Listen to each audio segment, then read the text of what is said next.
Bonsoir à toutes et à tous et merci de nous rejoindre sur l'antenne de KTO pour cette émission enregistrée en public dans le grand amphithéâtre du Collège des Bernardins.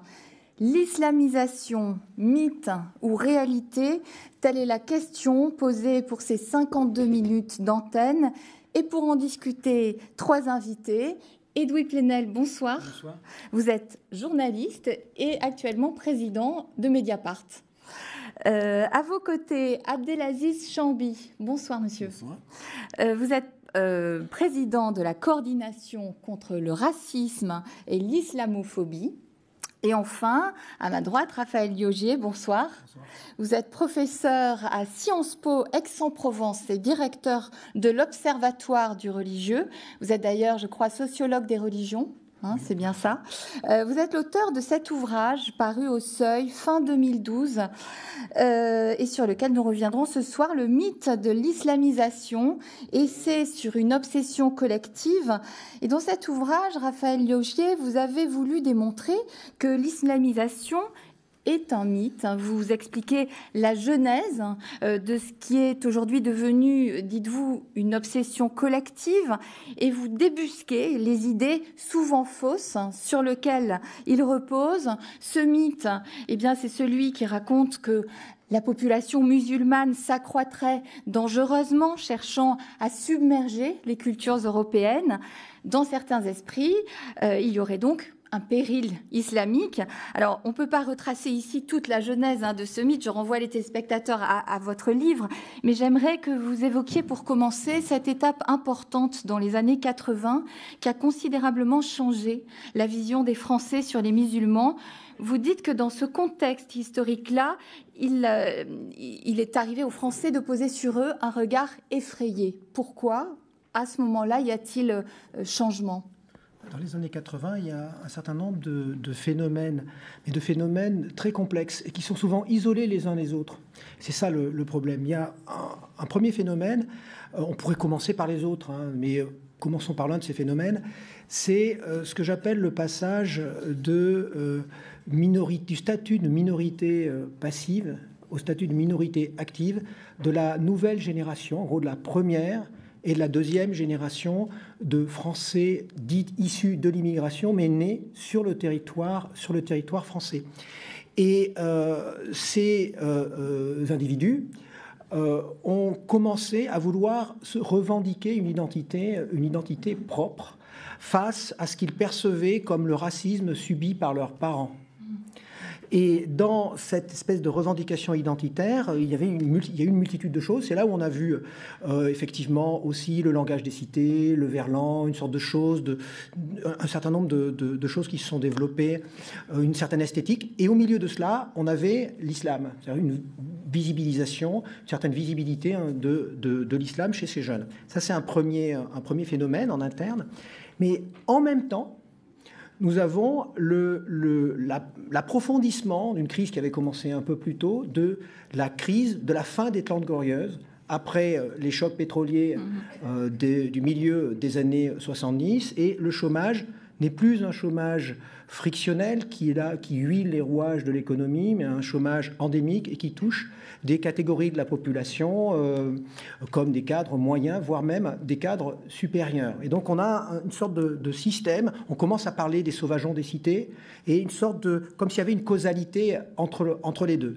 Et dans le même temps, et là c'est à l'international, déjà en 79, on a la révolution islamique d'Iran, avec des premières images de foules de femmes en tchador, à proprement parler, qui ont l'air d'être extrêmement violentes et qui arrivent devant le téléspectateur pour la première fois. Enfin, vraiment cette image horrifique et violente de l'islam. Et nous avons aussi les premiers attentats revendiqués par l'islam sur le territoire français. Voilà, avec le GIA, etc. Et donc tous ces phénomènes se coordonnant ont commencé à donner une image effrayante de l'islam.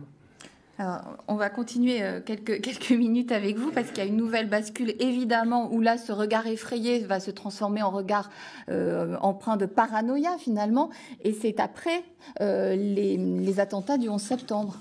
Oui. Alors moi je ne situe pas exactement la date aux attentats du 11 septembre en 2001. Je le situe plutôt en 2003. De toute façon, c'est un choix. Les événements, on peut toujours les interpréter. En réalité, c'est un processus qui est lent. Mais en 2003, ça me semble plus emblématique parce que 2003, c'est le conflit irakien et la décision américaine d'intervenir en Irak est, à mon sens, pour la première fois, sans demander leur avis véritablement aux Européens. Il y a des Européens qui vont y aller, mais ceux qui n'y vont pas, ils n'y vont pas. Ceux qui y vont, y vont. Le principe, c'est l'Amérique prend en quelque sorte son autonomie symbolique vis-à-vis de l'Europe. Ce n'était pas le cas dans le cadre du conflit afghan.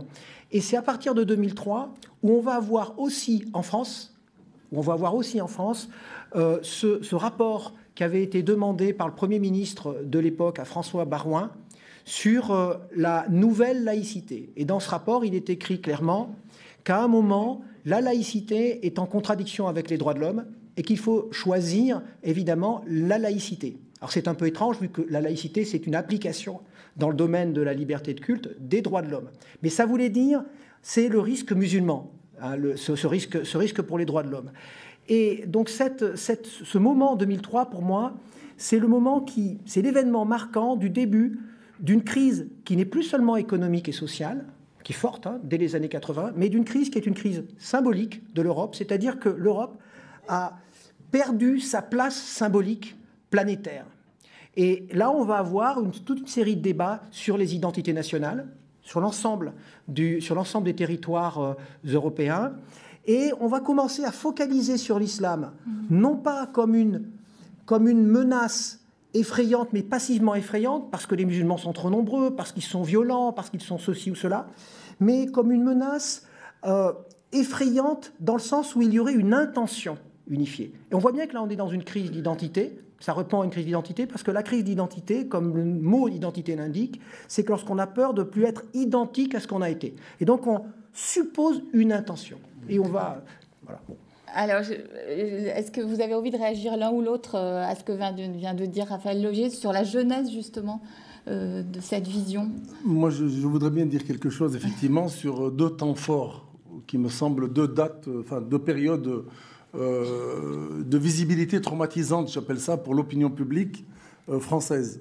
C'est la fameuse marche pour l'égalité des droits et contre le racisme de 1983, dont on va fêter les 30 ans d'ailleurs, pour démontrer que pas grand-chose a évolué. Les choses ont peut-être même empiré en ce qui concerne les problématiques qu'on avait soulevées à l'époque. Moi, je fais partie de ceux qui ont organisé des comités d'accueil de la marche à l'époque. C'était une période traumatisante dans le sens où on voit apparaître la deuxième génération d'immigration qui réclame les mêmes droits que les Français dits de souche et qui active et qui ne se contente pas de faire les travaux publics, le bâtiment et de raser les murs et d'aller prier dans les caves dans la discrétion la plus totale. Donc là, il y a une sorte de revendication un peu, j'allais dire, politique, identitaire aussi, parce qu'on réclamait l'égalité des droits et la citoyenneté française. On a eu beaucoup de mal au sortir de la guerre d'Algérie à amener des jeunes à se dire « je suis français ». Nous, on était contents de dire « je suis français, je demande les mêmes droits que les Français ». Et ça a été le premier choc, mais qui a été atténué par la bienveillance, j'allais dire, de l'Église catholique, des protestants, de tout le courant catholique qui a été bienveillant et qui a été un peu accompagnateur de cette marche. Il faut savoir que les deux figures emblématiques, c'était Jean Costil et Christian Delorme. C'était un pasteur et un curé, mais qui étaient dans un rapport un petit peu condescendant, j'allais dire, compassionnel, ou je ne sais pas comment on appelle ça. D'autres diront paternaliste. Donc ça a un peu atténué le choc. Et le deuxième choc traumatisant pour moi, c'est l'apparence de l'islam de France, des jeunes musulmans de France. Et l'histoire a fait que j'étais aussi acteur dans cette dynamique-là. Et à partir des fin des années 80, on s'est rendu compte que la revendication de l'égalité de droit ne marchait pas, malgré, j'allais dire, la volonté de francisation des noms. Je ne sais pas, peut-être les anciens se rappellent, Mohamed, on ne l'appelait pas Mohamed, on l'appelait Momo. Fatima, on l'appelait Fafa. Sonia, on l'appelait Soussou, etc. pour, j'allais dire, blanchir, entre guillemets, permettez-moi le terme, les prénoms pour dire, ah ben voilà, je fais la concession nécessaire pour être accepté. Donc on s'est rendu compte que ça ne marchait pas non plus. Et la crise sociale aidant, l'instruction aidant, ma génération, en tout cas la deuxième génération, on a eu, pour beaucoup d'entre nous, un retour vers l'islam comme élément d'identification, comme recherche spirituelle identitaire, et on s'est, j'allais dire, approprié l'islam. Et cette appropriation-là a renforcé notre volonté de citoyenneté. Parce que pour nous, ce n'est pas contradictoire. Un musulman, normalement, c'est un bon citoyen. C'est quelqu'un qui doit être actif, qui doit être efficace et qui doit être, j'allais dire, au service de l'humanité. Donc on est venu, nous, à cette époque-là, réclamer, à rajouter une couche, si je puis dire. Résultat des courses, effectivement, on a une sorte un peu d'inquiétude de cette visibilité. Alors la visibilité aujourd'hui, elle est d'autant plus inquiétante qu'elle se traduit par des spécificités vestimentaires, culinaires, de revendications qui diffèrent, j'allais dire, de la tradition française, entre guillemets, et c'est effectivement ça. Alors, on y reviendra tout à l'heure. Et donc, Venel, dans le même sens, je voudrais dire, notamment à tous ceux qui nous écoutent, pourquoi le livre Raphaël Liogier est une très bonne action. Et je suppose que c'est pour ça que les Bernardins et la chaîne KTO ont voulu faire ce débat. En l'ayant refermé, puisque c'est un livre très pédagogique qui nous met sous les yeux comment nous nous laissons emporter, pas seulement dans le café du commerce, et c'est ça qui est le plus inquiétant, y compris dans des sphères intellectuelles, dans des sphères qui seraient plus là pour nous indiquer la voie de la raison, de la connaissance, du savoir. Comment, en clair, des idéologies très dangereuses nous saisissent dans cette stigmatisation de l'islam et de nos compatriotes musulmans. Et en le refermant le livre, je pensais à cette phrase qui m'a toujours frappé comme journaliste de François Mauriac, écrivain chrétien catholique s'il en est, dans les années 50, dans les années de la décolonisation que nous n'avons pas su faire correctement, dans les années de la torture, dans les années des crimes d'État. Et Mauriac disait, au moment d'une saisie d'un numéro de l'Express, il avait dit « Je ne sais pas s'il existe un crime d'indiscrétion, c'est pour nous journalistes, mais il existe un crime de silence. Et au moment du jugement, nous ne serons pas accusés d'avoir trop parlé, mais de nous être tus. » Je pense qu'il faut arrêter de se taire. Et je pense que ça concerne particulièrement ceux qui ont une croyance, puisqu'il s'agit de compatriotes qui affirment et revendiquent leur foi et leur croyance dans une république qui, je le rappelle, après quelques montagnes de cadavres, en 1945, et nous avons gardé ça dans le préambule de la Constitution actuelle, est une république qui a ajouté ça. Pourquoi on l'a ajouté? Parce qu'on sait qu'il y a des idéologies qui peuvent, si ça tourne mal, donner lieu à la volonté de suppression, d'effacement, de destruction de ceux que l'on a stigmatisés. Je rappelle donc que le préambule de notre Constitution dit que nous ne faisons pas de distinction selon, ce sont des mots d'époque, l'origine, la race, la religion, ce qui veut dire d'où l'on vient, l'apparence et qu'est-ce que l'on croit, et que l'on respecte toutes les croyances. Et donc, ce livre tombe cette année, quand même, il faut que nous regardions les choses en face, et il faut toujours, dans un débat, se mettre à la place de l'autre. Comment il vit ça, et de son silence aussi. Comment il intègre ça. Quand même, vous êtes dans un pays où vous avez une histoire, vous faites partie de nos immigrations de l'histoire coloniale, vous avez... Qu'est-ce que c'est être musulman? C'est aussi bien une origine, c'est aussi bien une culture, c'est aussi bien une croyance, c'est aussi bien... Il y a différentes façons d'être musulman. Comme il y a... Nous sommes un pays à majorité chrétienne, il y a différentes façons d'être chrétien. Parfois, certains s'en souviennent au moment de mourir, d'autres moments, mais voilà, c'est tout cela. Cette année, qu'est-ce qu'ils ont entendu? Qu'il y avait des civilisations inférieures. Et c'était l'islam qui était désigné comme une civilisation inférieure, en pleine campagne présidentielle. Vous savez que ce langage-là a entraîné des catastrophes. Je rappelle, j'ai amené mon Peggy, parce que pour moi, dans ces cas-là, je me tourne vers Peggy, qui disait qu'on ne devait laisser personne à la porte de la cité. Mais le Peggy, il nous a, lui aussi, il est tombé dans un certain aveuglement. Il y a des pages terribles de Peggy où il dit, voilà, il y a une race française et il y a une race allemande. Et la race allemande sera toujours du côté de la barbarie. Et nous savons quelle barbarie ça a donné des deux côtés. Donc, civilisation inférieure, ça a été dit, en pleine campagne présidentielle, il y a le chômage, il y a la crise, la viande halal comme sujet central, ce qui vise aussi d'autres pratiques, d'autres cultes, notamment les Juifs de France. Et puis par ailleurs, il y a toutes sortes de pratiques dans les religions que nous devons respecter. Mais ça a continué, le pain au chocolat qu'on va vous enlever de la bouche au moment du Ramadan, dit par des gens que l'on pense cultivés et raisonnables. Ce mot d'assimilation aussi qui est rentré dans le langage et qui est un mot colonial. Notre histoire nous a appris ça quand même. Quand on demande à l'autre de s'assimiler, s'intégrer, c'est autre chose, avoir des règles de vie, de cohabitation. S'assimiler, c'est demander de disparaître. Ça veut dire que tu dois me ressembler. Tu ne dois plus être comme moi.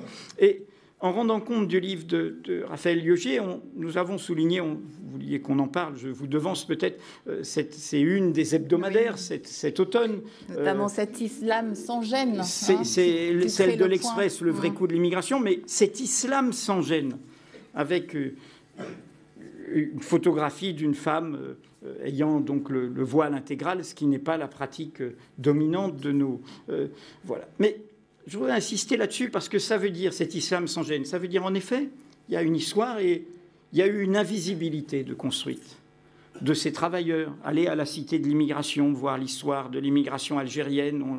Soyez discrets, taisez-vous, ne revendiquez pas. L'histoire passe, l'intégration se fait, et donc dans les familles, et c'est notamment les femmes qui sont l'agent de cette modernité, dans les deux sens, que ce soit la religion ou que ce soit l'émancipation dans les pratiques, dans la modernité. C'est l'idée, nous sommes nous, donc nous ne nous effaçons pas. Attention, je vous dis juste, les mots sont importants, de demander, de désirer, de souhaiter, de laisser cette idée d'effacement. C'est très grave, parce que ça vise des êtres de chair, qui vivent, qui sont là. Vous dites les mots sont importants et ce mot-là d'islamisation est important parce qu'il se banalise également dans la bouche d'experts, de journalistes, d'hommes politiques. Et on a l'impression finalement qu'il a la force de l'évidence, ce mot, non ? Oui. Alors, vous disiez que le livre de Raphaël Lioger était très pédagogique. On n'aura pas le temps de passer en revue cette pédagogie-là. Mais Raphaël Lioger, vous faites référence à tous ces chiffres qui circulent depuis les années 2000, justement, sur Internet ou ailleurs, d'ailleurs. Et vous avez proposé, dans ce livre, d'étudier très précisément 3 volets de chiffres sur lesquels vous revenez. J'aimerais qu'on revienne, mais très rapidement, sur ces 3 points pour montrer combien on est dans des idées fausses bien souvent. Alors, ce qui est assez étonnant, c'est que la question des chiffres, au départ, je ne comptais pas l'intégrer dans le livre. Et c'est mon éditeur qui...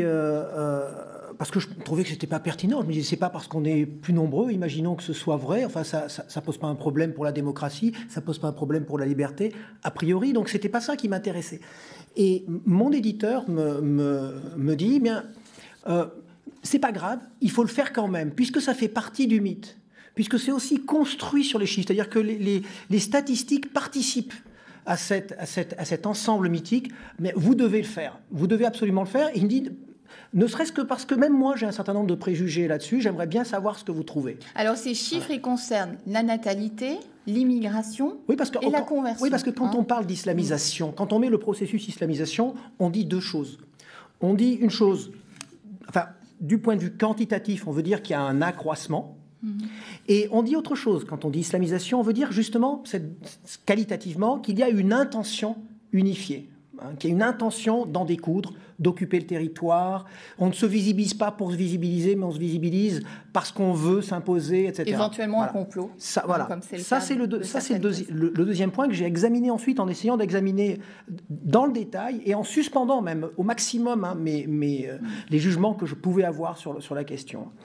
Mais dans un premier temps, j'ai fait ce travail. Je me suis plongé dans les Eurostat, dans toutes les enquêtes que j'ai pu trouver sur ces questions, parce que j'ai vu effectivement qu'il y avait sur Internet, je les ai répertoriés, un certain nombre de chiffres qui circulaient de façon sauvage. Alors, si on veut revenir précisément, justement, sur ce qui est dit. Et donc, il y a 3 volets. Parce que pour qu'il y ait cette progression quantitative, il y a trois manières, c'est tout.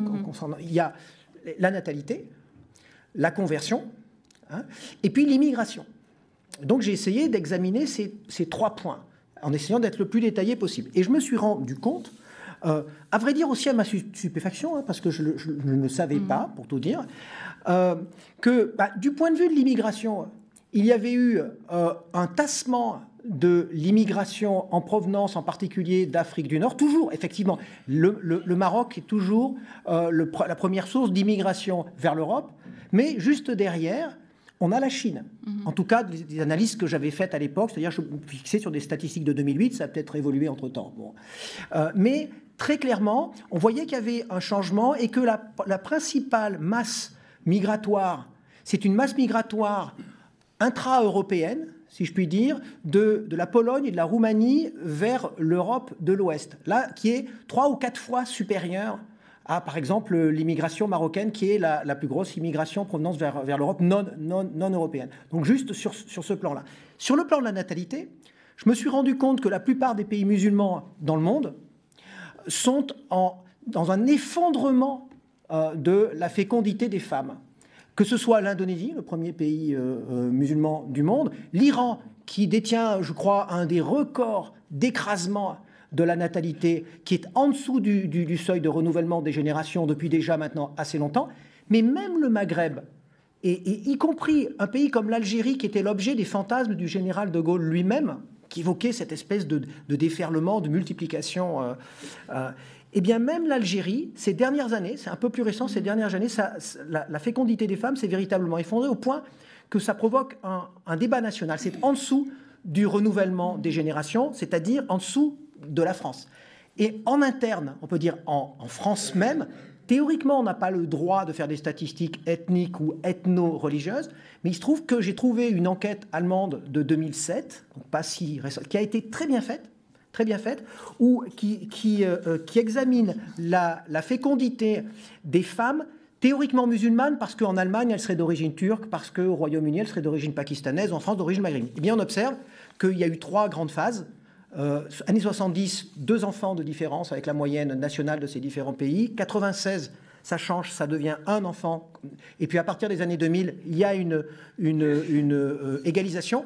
Mais ce qui est assez intéressant pour le sociologue, c'est que la natalité, la fécondité de ces personnes, théoriquement musulmanes parce qu'elles seraient d'origine maghrébine, par exemple, eh bien, continue à baisser alors qu'il y a une stabilisation de la moyenne nationale. Ce qui veut dire que on peut se poser la question pourquoi ? Peut-être parce que, justement, on a ces populations qui sont plus pauvres en général, ont plus de mal à trouver leur marque, à se marier, etc. Contrairement à ce qu'on croit, chez les jeunes femmes voilées, on trouve énormément de femmes célibataires.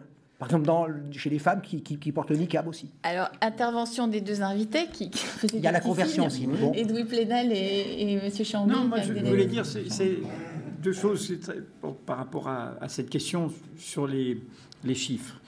Surtout ce qui a été dit à la fin, un livre et qui est cité par Raphaël Liogier était prophétique là-dessus, c'est Le rendez-vous des civilisations de Todd et Courbage, 2 démographes qui montraient, avant qu'il y ait les événements d'il y a 2 ans dans la Tunisie, puis le reste du monde arabe ou du monde musulman, qui était cette convergence, hein, c'est-à-dire par rapport, bien sûr, on se dit l'islam, l'Iran, on se dit qu'il y a les droits des femmes, leur expression dans l'espace public, etc., est brimée, et on s'aperçoit que dans l'espace domestique se fait une transition, ou en clair, pour dire les choses très clairement, la transition démographique se fait, c'est-à-dire que les femmes maîtrisent la procréation. Ce n'est pas l'homme qui leur impose 9 enfants, etc. Et elles sont majoritaires à l'université et dans le corps enseignant universitaire, elles ne l'étaient pas il y a 30 ans. On s'aperçoit que sur l'aspect de l'éducation et de ce qui est au cœur des pratiques d'une famille, se passe une convergence par rapport à notre histoire. C'est le cœur de ce qui s'est passé dans l'ébranlement de ces pays, parce que notre enfermement que nous voyons là, hein, de peur, fait qu'on ne voit plus l'autre. Donc on ne le comprend plus. Donc on voit un événement. Qu'est-ce qui s'est passé en Tunisie ? On n'a pas compris. Parce on se dit, il y a des terroristes islamistes, donc il faut s'accommoder de dictature. Donc du coup, on ne voit rien de ce qui se passe. Et on voit tout d'un coup des gens qui surgissent avec des idéaux d'égalité, de liberté. Bien sûr que la transition est compliquée, mais en l'occurrence, il s'est passé un événement essentiel. C'est qu'a surgi une force d'islam politique qui s'est dissociée de son extrême droite, pour dire clairement, les salafistes. Alors bien sûr que tout ça est compliqué, bien sûr que ce sont des processus, la Révolution française, hein, les massacres de septembre, il y a eu des processus compliqués. Mais dans ce processus-là, c'est qu'une société s'est remise en branle. C'est cette société-là que nous n'arrivions plus à voir, que nous ne voulions plus voir, et du coup, nous l'enfermions dans nos propres clichés. Et c'est là où je voulais dire un dernier point. Vous avez posé la question des chiffres, et c'est bien de l'affronter. En même temps, par rapport à ceux qui sont saisis par ces passions mortifères de diabolisation de l'autre, parce qu'il est différent, parce qu'il n'a pas le même culte, parce qu'il n'a pas la même histoire, on ne les raisonne pas par des chiffres. Et c'est là, pour moi, le point important et que je voudrais faire partager. Il nous faut un imaginaire commun qui soit plus fort que celui-là. et qui soit l'imaginaire de ce qu'est notre pays. Moi, je rappelle souvent, je suis un Breton qui est fils d'un père catholique, qui a servi longtemps la messe, d'une mère protestante. Et je vous assure que la rencontre d'un protestant et d'une catholique en 1944 en Bretagne, c'était pas si évident. Mes grands-mères ont toujours porté quelque chose sur la tête, parce qu'on ne sortait pas en cheveux dans la Bretagne de cette époque, et que c'était les mauvaises femmes qui sortaient en cheveux. J'ai grandi dans le monde de la créolisation, du métissage aux Antilles. J'ai grandi ensuite en Algérie, où j'ai connu, avec tous mes camarades, un islam tolérant, vivant, divers et varié. Et ma compagne est issue des communautés juives d'Europe victimes du génocide. Je suis tout ça. Je suis français, comme beaucoup d'autres Français. Et je ne suis pas un laïc sectaire qui, au contraire, je pense que la laïcité, c'est que les religions ont leur espace et que, par ailleurs, on construit quelque chose ensemble. Alors, où est-ce que je vais en venir? Et je suis sans doute trop long. Quelle est l'histoire? C'est celle de nos propres peurs. Et c'est ça que pointe Liogier. C'est-à-dire, depuis 5 siècles, notre monde, l'Europe, a donné le là du monde. Dans une histoire qui commence, je vous le rappelle, dans ce moment terrible d'ouverture, on se projette sur le monde, c'est colons, et de fermeture. C'est en même temps l'expulsion des Juifs d'Espagne, c'est les guerres de religion, c'est les catholiques et les protestants qui se massacrent, mais c'est comme ça que commence l'unification du monde. Depuis 5 siècles, tout le monde, l'univers, la Terre, a à voir avec nos religions, nos cultures, nos histoires, nos armées, nos commerces, pour le meilleur ou pour le pire, nos auteurs. Bon, c'est comme ça. Cette histoire-là se termine. Nous ne sommes pas ceux qui donneront le là du monde.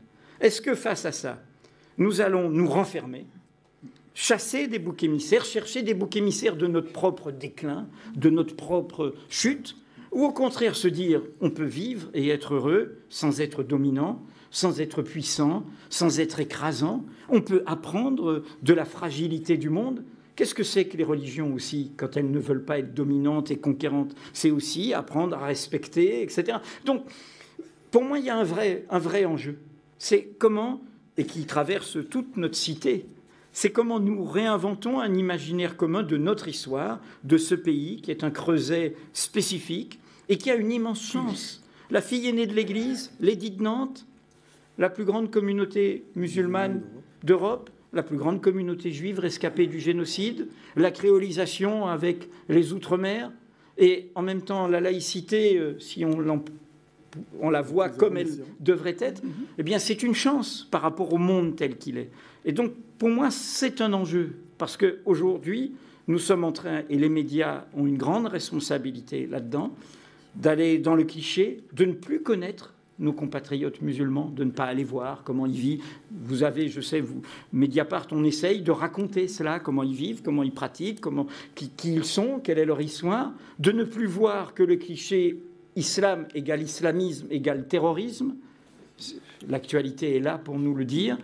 Et pour moi, je suis vraiment inquiet, parce que c'est comme ça que les catastrophes arrivent. Elles n'arrivent pas comme des surprises, les catastrophes. Elles arrivent comme des habitudes que l'on prend et où on a accepté des choses comme celles que je viens de rappeler sur cette année, qui ne sont pas dignes d'un pays comme le nôtre. Abdelaziz Chambi, oui. vous disiez, je vous ai parlé au téléphone il y a quelques jours, que vous étiez prêt à affronter des questions qui fâchent et des réalités qui préoccupent aussi les gens qui ne connaissent pas forcément la religion de l'islam. Il y a d'abord cette première idée que l'islam, c'est une religion qui prône les valeurs guerrières, une religion qui est offensive, qui voudrait une soumission totale à sa vérité. Autrement dit, une religion qui recommanderait la violence à l'égard des femmes, par exemple, ou à l'égard de ceux qui ne croient pas. Qu'est-ce que vous répondez à ça? Peut-être au préalable, pour se renchérir ce qu'a dit M. Plenel, et que je partage parfaitement, parce qu'il a, en gros, il a dépassé le travail excellent qu'a fait Raphaël Liogier sur le démontage de l'argumentaire avancé souvent par le nombre, etc., par les mythes et les fantasmes. Mais je dirais qu'au-delà de ça, qu'est-ce qui nous préoccupe? Et admettons que les chiffres ne donnent pas raison à Raphaël Liogier. Admettons que les musulmans prolifèrent, comme diraient certains, ont un taux de reproduction qui est plus important que la moyenne nationale. Admettons qu'il y a plus de convertis à l'islam. Qu'est-ce qui nous préoccupe en réalité? Moi, personnellement, en tant que citoyen de ce pays, c'est comment on peut construire le vivre ensemble, quelles que soient nos appartenances, et comment on peut protéger les institutions de la République pour faire en sorte qu'une communauté ou une religion ne prenne pas le dessus sur une autre. Aujourd'hui, quand on voit, si on prend ce raisonnement fantasmagorique ou en tout cas de peur, on dirait que les États-Unis ne sont plus les États-Unis. Les Portoricains aujourd'hui sont en train de devenir très importants et peut-être dans quelques décennies, les Hispaniques sont en train de devenir peut-être dans les 10-20 ans prochains majoritaires. Donc, est-ce que pour autant les États-Unis ne sont plus les États-Unis? Parce que les États-Unis sont d'une autre disposition. Aujourd'hui, effectivement, ce qui fait défaut, c'est une forme de surdité de la République. C'est une forme de surdité des hommes et des femmes politiques depuis à peu près 30 ans, depuis les fameuses émergences dont je parle de ces phénomènes identitaires des jeunes issus des quartiers et de l'islam de France, où tellement on a été sourd qu'on a fait exploser la marmite. J'ai parlé de Khaled Kelkal, Mohamed Merah. Ce sont des phénomènes, pour moi, qui sont explicables, qui sont, j'allais dire, qui coulent de source, vu la surdité et le non-traitement de ces problématiques par la République. On a renvoyé ça à l'étranger. On a dit non, l'islam, il ne peut pas être d'ici. Moi, je me rappelle quand on travaillait sur la question de l'islam dans les quartiers de ça, on se disait, mais qu'est-ce que vous pensez de ce qui se passe en Afghanistan? Et le fils en Algérie, et le GIA, et l'Iran, et l'État liban, etc. On a dit, mais attendez, mais nous, c'est pas notre truc. Moi, je ne connais pas de talibans, moi, je suis citoyen français de confession musulmane. J'ai découvert l'islam, moi, de manière autodidacte. J'ai découvert qu'il y avait une spiritualité, qu'il y avait un mode de vie, qu'il y avait des choses que la plupart de nos concitoyens ne connaissent pas. J'ai expliqué dans un débat dernièrement, j'ai dit aux journalistes, j'ai dit, excusez-moi, je suis ici depuis plus de 40 ans, vous avez des voisins ou des amis ou des collègues de travail qui sont des musulmans, et vous connaissez moins sur eux que ce que vous connaissez sur les Américains, par exemple. En termes de culture, on est envahi par la culture américaine aujourd'hui, que ce soit sur le plan culinaire, vestimentaire, musical, cinématographique. Et sur le Maghreb, je lui disais, alors à titre de plaisanterie, je dis, les merguez et le couscous, c'est les pieds noirs qui l'ont ramé, c'est même pas nous. Alors, il y a Raphaël Lioget qui avait envie de... Non, juste pour dire que c'est seulement un quart du livre où il y a des chiffres. Parce que l'essentiel du livre...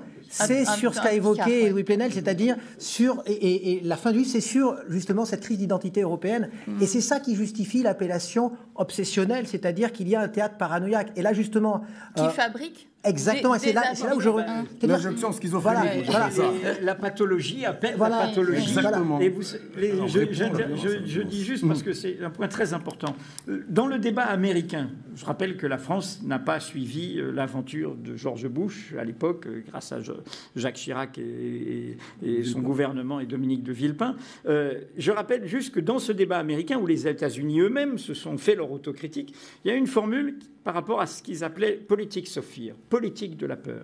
C'est-à-dire, on crée quelque chose. Et là, il y a une machine idéologique et politique. Et du coup, en anglais, ça sonne bien, c'est self-fulfilling prophecy. La prophétie auto-réalisatrice. C'est-à-dire, vous créez la peur, et du coup, vous avez un jour les monstres que vous appelez de vos voeux.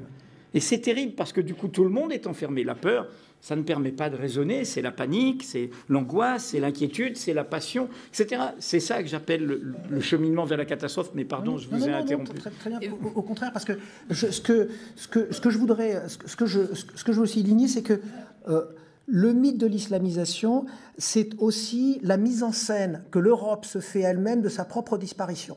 C'est-à-dire, elle fait la mise en scène de son effondrement. Et dans la mise en scène de son effondrement, elle a deux conséquences essentielles. Il y en a une multitude d'autres. Un, c'est l'émergence d'un nouveau populisme européaniste qui transforme complètement la logique classique de l'extrême droite. On le voit dans certains discours, y compris le discours de Marine Le Pen en France, mais je le souligne dans le livre, des discours qu'on retrouve en Autriche, en Allemagne, au Royaume-Uni, en Hollande, où ils ont pris le pouvoir.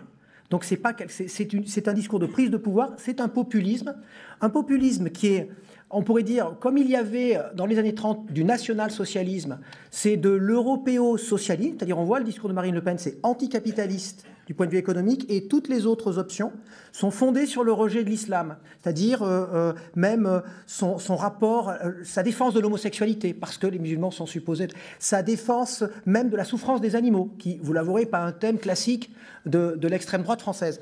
Alors ce nouveau populisme, à cause de la voilà, exactement. Et ça, c'est du point de vue politique, le grand danger politique, c'est-à-dire que même le conflit qui est récent en dehors du conflit de personnes, à l'intérieur de l'UMP, entre la droite forte de Jean-François Copé et une droite moins forte eh bien, c'est aussi en rapport avec ce populisme. D'ailleurs, on regarde le titre 3 de la charte de la droite forte, porte entièrement sur l'islam, en disant qu'il faut faire signer aux représentants de l'islam des chartes, comme quoi ils respectent les femmes, etc. Parce que ce texte dit qu'il y a une seule religion, pas les bouddhistes, pas le consistoire, pas etc., qui doit signer spécifiquement un texte. C'est ça le côté. C'est une atteinte à la République. C'est une atteinte à ce que les religions ont conquis dans la République. Mais c'est le programme mis en place en 2003 avec cette idée qu'à un moment donné, la laïcité est en contradiction avec les droits de l'homme, donc il faut agir. Et le deuxième aspect, en parlant de prophétie autoréalisatrice, qui me semble grave, c'est que cette mise en scène, elle met en scène comme un théâtre, avec 4 personnages essentiels. Le héros qui défend la civilisation, l'Europe, contre l'islam. Et ce héros, ça peut être un journaliste. Là, il y a une responsabilité à un certain niveau de journalistes qui prétendent défendre l'Occident, l'Europe ou je ne sais quoi contre l'islam. Mais lorsque ce discours est entendu par un individu qui est économiquement à la marge, socialement en difficulté et psychologiquement fragile, eh bien, ça fait un Anders Breivik qui ne trouve même pas de musulmans à tuer, mais seulement d'individus qu'il suppose être des défenseurs de l'islam. Ça, c'est le deuxième héros, voilà. celui qui ça, va c'est se le héros. poser Voilà. Et on a ensuite le peuple trompé. C'est une sorte de majorité de ce peuple qui est trompé et qui sert de légitimation au discours du héros. C'est-à-dire le héros, il s'appuie sur ce peuple trompé, que l'on trompe, on ne lui dit pas la vérité. Le troisième personnage, c'est le traître multiculturaliste. C'est celui qui dit qu'il faudrait quand même songer à défendre les droits de l'homme. C'est par exemple vous alors on l'appelle islamo-gauchiste. On appelle les islamo-gauchistes, voilà, effectivement, tout un courant de progressistes. Alors au mieux, on va dire c'est un idiot utile. C'est au mieux. Mais au pire, c'est qu'il sait qu'ils ont déjà gagné, entre guillemets, donc il se met du côté des plus forts. Voilà. Et puis, il y a le quatrième personnage, c'est le djihadiste. C'est le djihadiste qu'on appelait jadis l'islamiste. On s'est rendu compte que c'était plus compliqué. On a fini par appeler ça les frères musulmans. On s'est rendu compte que c'est beaucoup plus compliqué. Maintenant, on appelle ça salafiste. Mais dans tous les cas, cette posture du djihadiste, qui est répulsive pour 99% d'entre nous et pour 99,99% aussi des musulmans, eh bien, elle devient attractive pour un individu qui, à un moment donné, se trouve lui aussi en situation économique et sociale difficile, et puis fragile psychologiquement. Et ça fait Mohamed Merah, qui, je le rappelle, a voulu entrer dans la Légion, a fait toute une série de choses, était un musulman de la dernière heure et pas très pratiquant, mais l'islam devient un vêtement aléatoire pour passer à l'action. Ce qui fait, et j'en terminerai par là sur ce point, qu'à mon sens, Anders Breivik est devenu Anders Breivik. Le tueur de Norvège qui a exécuté 77 personnes. Parce qu'il est blond, aux yeux bleus, d'ascendance européenne évidente. Et du coup, son ennemi, c'est forcément ceux qui lui empêchent d'être ce qu'il voudrait être dans sa frustration. Donc, c'est le musulman. En revanche, Mohamed Merah, qui est d'origine arabe, maghrébine, qui est dans un contexte particulier, etc., son ennemi, ça devient le blanc, ça devient éventuellement le juif, parce qu'en raison d'une projection de ce qui se voit comme étant la culture dominante qui l'oppresse, etc. Mais Mohamed Merah aurait été blond aux yeux bleus et se serait appelé autrement, il serait devenu Anders Breivik, et inversement. C'est-à-dire qu'on est dans une sorte de théâtre tragique où tout peut arriver parce que ce mythe potentialise les passages à l'acte criminel. C'est ça qui me semble quand même grave. Voilà. Edoui Plenel et ensuite... Oui. Non, juste pour revenir un peu sur votre question, effectivement, aujourd'hui, c'est un phénomène d'ignorance, j'allais dire crasse, excusez-moi le terme, de l'opinion publique sur ce qu'est l'islam. Aujourd'hui, quand on veut savoir qu'est-ce qui se passe autour de la question de l'islam, on regarde la télé, au mieux aujourd'hui on a un peu Internet, bon, c'est pour ceux qui se donnent la peine, et sur Internet il y a quand même la possibilité de découvrir des choses de manière un peu plus objective que dans les médias nationaux. Il y a une sorte de, comment dirais-je, Edoui Plenel l'a rappelé, effectivement une sorte de fonds de commerce sur cette question de la diabolisation de l'autre. L'islamophobie, on l'a vu, ça a été effectivement un fonds de campagne électorale. Quand on entend au sortir des élections Monsieur Copé qui dit qu'il faut revenir aux fondamentaux. Pour lui, fondamentaux, c'est l'identité nationale, la menace de l'identité nationale, sous-entendu, menacée par les musulmans. Ceci dit, pour revenir, l'islam, c'est pas, j'allais dire, la traduction qui en est faite dans un certain nombre de contrées autour de la planète. L'islam, et Duplain l'a dit tout à l'heure, effectivement, c'est divers et varié, c'est pas uniforme. L'islam au Sénégal n'est pas l'islam vécu en Arabie Saoudite, ou l'islam qu'on vit en France est différent même de l'islam qu'on vit au Maghreb. Donc une très grande méconnaissance. Il y a une très grande méconnaissance, et moi j'invite les gens, et c'est vrai que je me suis permis, moi, il y a un écrivain qui est dans la salle, qui a écrit un livre, j'ai mis quelques exemplaires ici, vous pourrez les prendre, c'est offert à titre gracieux, au sujet des caricatures sur le prophète de l'islam. Donc on a fait un film pour ternir l'image. C'est-à-dire, au lieu de faire de la pédagogie, on fait de la diabolisation. C'est-à-dire, au lieu de travailler sur ce qui nous rapproche, et c'est vice-versa. Hein. Je ne dis pas que c'est que d'un côté, je ne suis pas manichéen. Chez les musulmans aussi, c'est la réponse du berger à la bergère. On devient salafiste, on devient extrémiste, on rentre en rupture avec l'autre, et quitte à aller prôner le djihad sous d'autres cieux contre le mécréant, le blanc, etc., etc.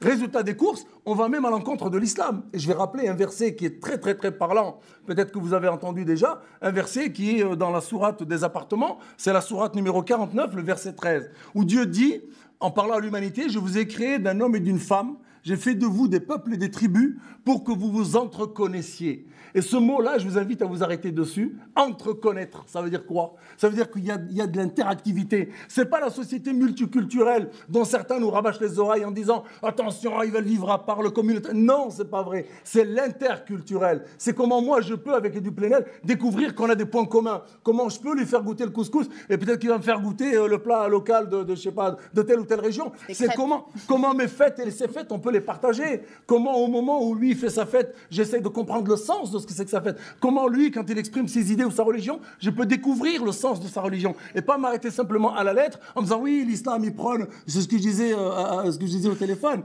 Dans le Coran, on parle de l'esclavage. L'esclavage n'existe plus. Donc on ne va pas dire qu'on réduit... Le Coran, pour ceux qui ne le savent pas, a été révélé sur une période de 23 années à des moments bien précis, à des contextes sociaux, économiques, culturels bien précis, pour apporter des réponses. La violence, voilà, sur la violence. Même les versets violents ou les choses qui font référence à la violence dans le livre, dans le Coran, sont en référence à des moments donnés de l'histoire de la naissance de l'islam, où il y avait un contexte où il fallait que ce ne soit pas le prophète de l'islam qui réponde, mais le divin qui réponde. Et le divin a donné des réponses dont certaines sont, éternelles, entre guillemets, et d'autres sont circonstancielles. Elles correspondent à un moment donné de l'histoire de l'islam. Et si on se contente d'avoir des lectures au pied de la lettre, comme le font certains esprits malveillants, non mais pas seulement, certains esprits malveillants qui vous disent l'islam sans gêne et autre chose, ou les salafistes, entre guillemets, les littéralistes, on n'est pas sorti de l'auberge. C'est-à-dire on renforce les camps et on rentre dans une guerre de tranchées entre eux et nous, et c'est ça qu'il faut combattre aujourd'hui. Pour échanger avec Edoui Plenel, justement. Non, mais tout ça, très juste, parce que bon, y compris, ça a provoqué des débats chez les chrétiens quand Jérôme Prieur et Gérard Mordillat ont fait toutes leurs enquêtes sur Jésus. C'est-à-dire que, voilà, entre l'histoire, la croyance, les textes, sans même prendre les religions, prenons un texte universel de la Méditerranée, qui est l'Iliade et l'Odyssée, concerne toute la Méditerranée. Rouvrez-le et lisez à la fin les passages sur le massacre des prétendants par Ulysse. C'est un texte terrible, d'une violence inouïe, avec des tortures, avec on crève les yeux, on coupe tout. L'Ancien Testament. Voilà. Non mais justement, j'allais, voilà, je prenais un texte, voilà, je disais, voilà, je dis compris, voilà, je ne prenais aucun texte canonique comme ça. Donc moi, premièrement, ça a été très bien dit là, nous sommes dans une crise de modernité qui nous traverse tous. L'islam vit une crise de modernité, une crise de transition. Bon, et avec évidemment des contradictions, des conflits, et ça nous occupe beaucoup, mais c'est une crise de modernité comme la nôtre. Quel est notre problème à nous ici? Nous avons une longue histoire de migration. Nous sommes faits de ça, migration intérieure, migration diverse, et nous avons une histoire qui est comment nous acceptons, comment nous avons, en colonisant, créé une histoire de migration. C'est très important. Je rappelle toujours que dans les forces françaises libres, en 1943, statistique faite à Londres, 66% de troupes coloniales, 18% de la Légion étrangère.